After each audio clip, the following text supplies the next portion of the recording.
쇼! 달슨의 라이브!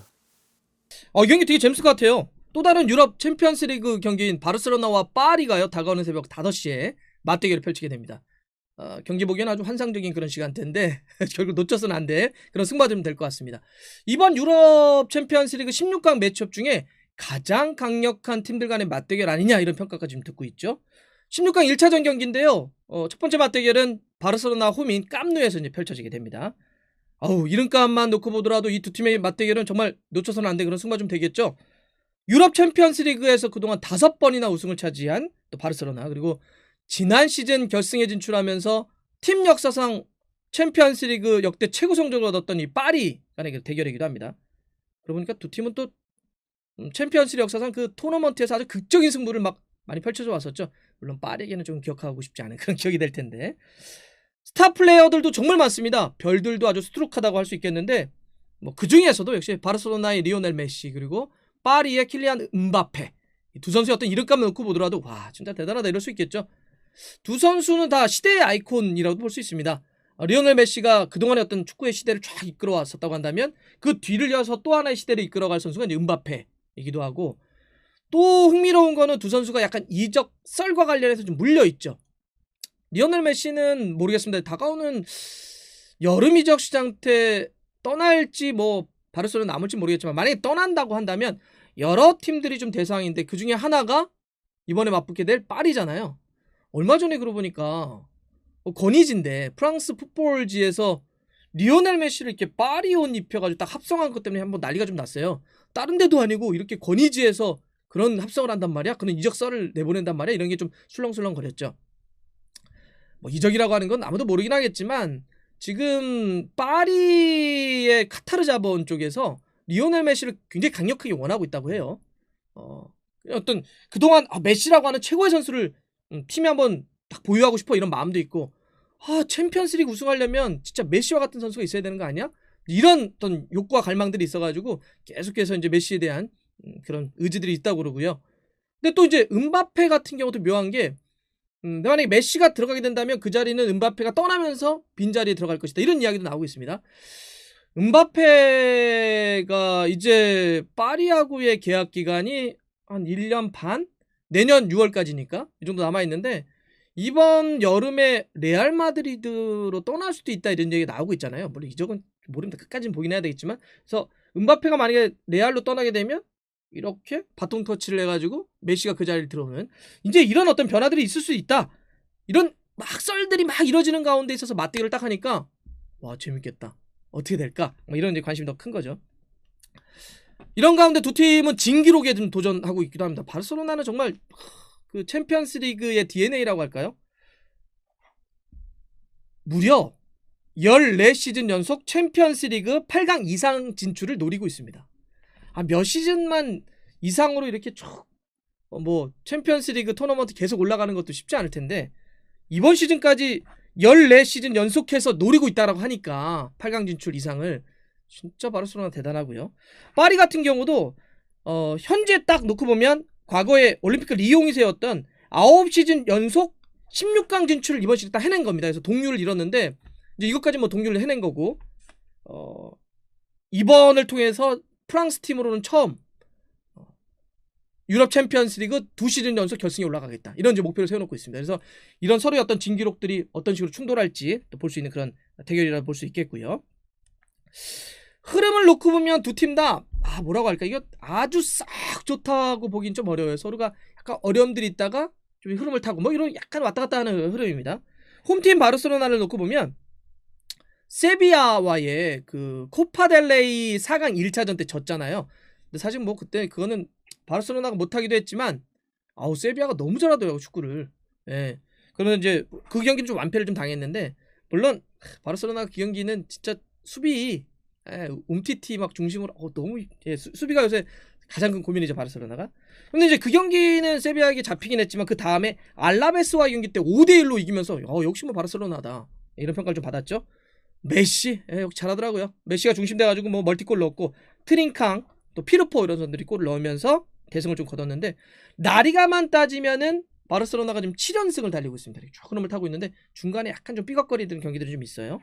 원정팀 파리 같은 경우는 이제 포체티노 감독, 토트넘을 이끌었던 포체티노 감독이 이제 부임을 해서 끌어가고 있는데 지난번에 로리앙에게 좀 덜미를 좀 잡혔어요. 그래서 한번 이렇게 툭 떨어졌다가 그 다음으로는 최근 공식 경기 4경기를 모두 이제 4연승 거두고 있습니다. 근데 여기도 좀 보면 바르셀로나가 이제 수비 쪽에 좀 문제가 있다라고 한다면 파리도 비슷해요.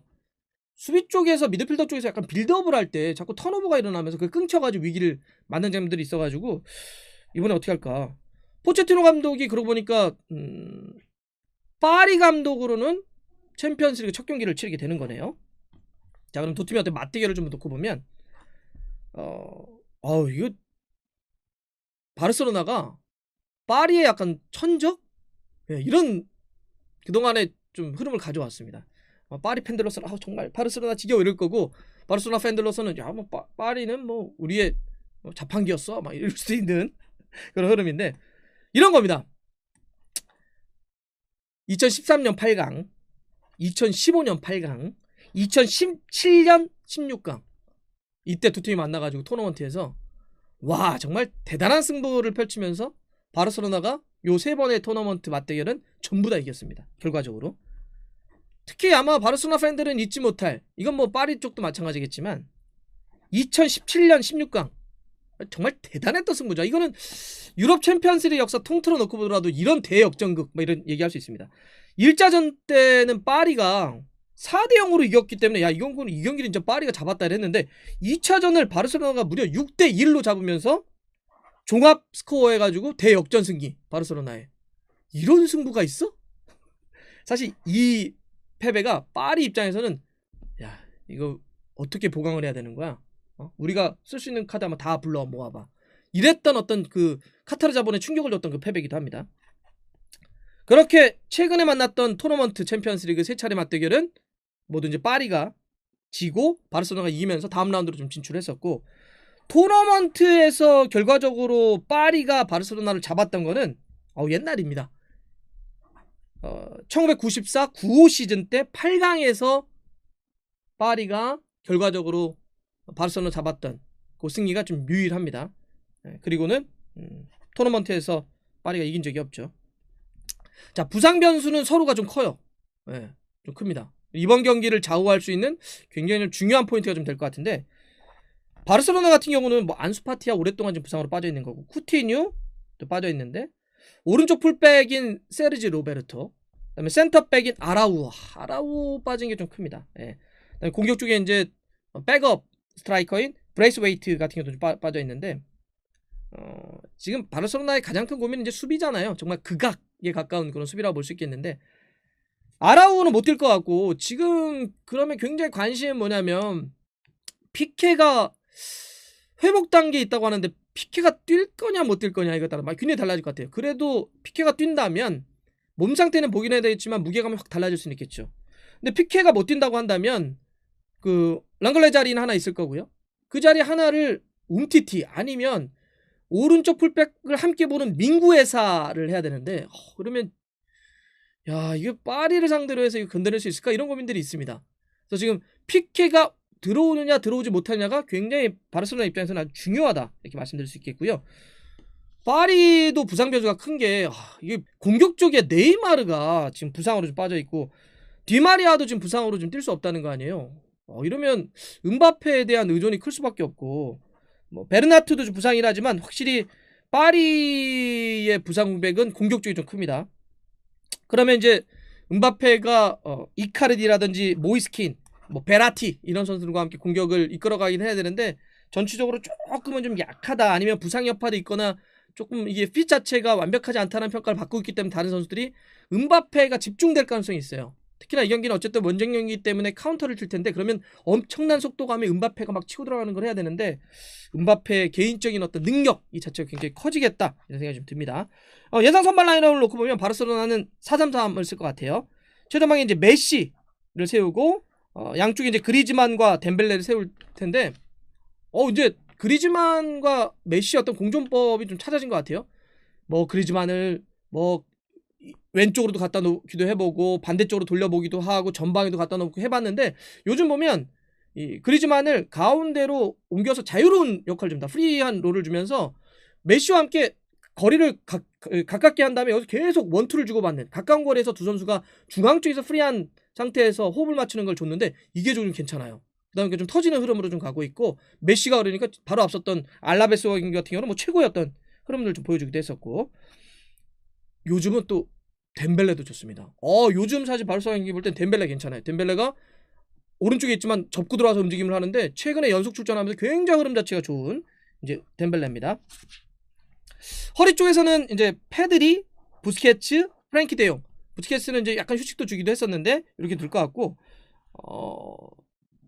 중요한 선수 요새 보면 데용이 또 역할이 또 달라진 게 데용이 보면 직접 침투를 상당히 많이 하죠. 네, 박스 안으로 쭉 치고 들어가는 하프 스페이서 같은 데로 계속 직접 치고 들어옵니다. 이런 것도 상당히 인상적인데 전 그래도 이 경기는 또 허리 쪽에서는 페드리가 되게 중요할 것 같아요. 페드리. 이따가 파리 좀 말씀드리겠지만 파리가 빌드업에 대한 문제점이 있고 허리 쪽에서 약간 파레데스가 압박이 강해지거나 여기서 막 몰아칠 때 조금 흔들리는 경향들이 있거든요. 페드리가 그런 걸 잘해요. 네, 페드리가 굉장히 센스도 좋고 아주 볼을 잘 차는 선수이기 때문에 페드리의 어떤 역할이 굉장히 파리를 힘들게 할 수 있는 옵션이 될 수도 있다는 생각을 해봅니다. 수비는 왼쪽부터 알바 그리고 이제 센터백은 랑글레, 피케로 볼게요. 오른쪽은 데스트로 보겠습니다. 데스트. 오른쪽도 약간의 좀 부상 여파 이런 게 있긴 있는데 데스트로 보고 골키퍼는 테어 슈테겐으로 보겠습니다. 파리 같은 경우는 이 경기 이제 4-2-3-1로 좀 볼 텐데 최전방에 이카르디, 그다음에 이제 음바페, 베라티, 모이스킨을 놓고 보겠습니다. 아무래도 음바페가 이 경기 굉장히 중요할 것 같아요. 공격 쪽에서는 카운터 전술을 쓰게 될 텐데 뭐 음바페 속도가 워낙 뭐 대단하기도 하고 또 프랑스 쪽에서도 몽펠리에 그리고 이제 마르세유와 경기 때도 정말 엄청난 카운터로 골을 넣기도 했었고 음바페가 이제 왼쪽 날개이기 때문에 바르셀로나의 오른쪽 풀백 쪽과 경기를 하게 될 텐데 그러면 데스트라든지 부상 복귀한 그다음에 아니면 뭐 좀 어렵다고 한다면 민구에서 그쪽에 돌아갈 수도 있는데 그러면 음바페와 데스티 그다음에 음바페와 민구에서 뭐 이러면 네, 조금 바르셀로나 입장에서 부담스러워질 수가 있겠죠. 허리 쪽에는 이제 게예와 파레데스가 쓸 것 같은데 아까 말씀드렸던 것처럼 파레데스 여기는 압박을 좀 심하게 받으면 약간 좀 불안해지는 경향들이 있어가지고 그걸 어떻게 잘 커버할지 봐야 될 것 같고 수비는 왼쪽부터 쿠르자와 그다음에 킴벤베, 마르키뉴스, 플로렌치 그다음에 이제 골키퍼는 나바스가 쓸 것 같은데 그래도 쿠르자와 나바스가 이제 근래 복귀를 해서 좀 숨통을 좀 튀게 할 수 있을 것 같습니다. 파리의 고민 중에 하나는 이제 빌드업 시에 좀 불안감을 좀 줄여야 될 것 같은데 그러기 위해서는 허리 쪽과 얼마나 호흡을 잘 맞춰가지고 경기를 하느냐가 좀 포인트가 될 것 같습니다. 참 바르셀로나 파리 언제나 봐도 재밌어요. 물론 이번에 이제 1차전이긴 하는데 두 팀은 만나면 항상 뭐 극적인 승부가 많이 일어나가지고 이번에 어떻게 될까요? 포체티노 감독의 파리 챔피언스리그 데뷔전이긴 하는데 어떤 경기가 나올지 함께 보시죠.